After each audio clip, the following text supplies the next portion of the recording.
Hello friends, எல்லோரும் எப்படி இருக்கீங்க? இன்றைக்கி காலையில் எங்கள் அத்தை வீட்டுக்கு போனேன். அங்கே தோட்டத்தில் வழுதலங்காய் காய்ச்சிருந்தது.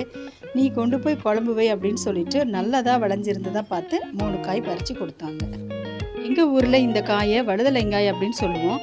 சிலர் நீட்ட கத்திரிக்காய்னு சொல்கிறாங்க. நீங்கள் எப்படி சொல்லுவீங்கன்னு சொல்லிட்டு கமெண்ட் பண்ணுங்கள் ஃப்ரெண்ட்ஸ். பறிச்சிட்டு வந்த வழுதலங்காயை வச்சு பருப்பு கூட்டு பண்ணலாம் அப்படின்னு சொல்லிட்டு குட்டி குட்டியாக கட் பண்ணி வச்சுக்கிட்டேன். கட் பண்ண கத்திரிக்காயில் கொஞ்சம் தண்ணி ஊற்றி வச்சுக்கிட்டேன். அப்போ தான் கத்திரிக்காய் கருக்காமல் இருக்கும். சின்ன கப்பில் 1 கப் துவரம் பருப்பு எடுத்து நல்லா கழுவி சுத்தம் பண்ணிவிட்டு குக்கரில் சேர்த்துக்கிட்டேன்.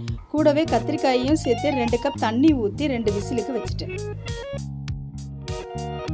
அடுத்தது மிக்சி ஜாரில் 1 கைப்பிடி அளவு துருவன தேங்காய், 3 சின்ன வெங்காயம், 1/4 டீஸ்பூன் ஜீரகம், 1/2 டீஸ்பூன் மஞ்சள் பொடி, 2 டீஸ்பூன் மிளகாய் பொடி சேர்த்துட்டு கொஞ்சமாக தண்ணி ஊற்றி நைஸாகவும் இல்லாமல் கொரகொரப்பாகவும் இல்லாமல் ஒரு மீடியமான இதில் அரைச்சி எடுத்துக்கிட்டேன்.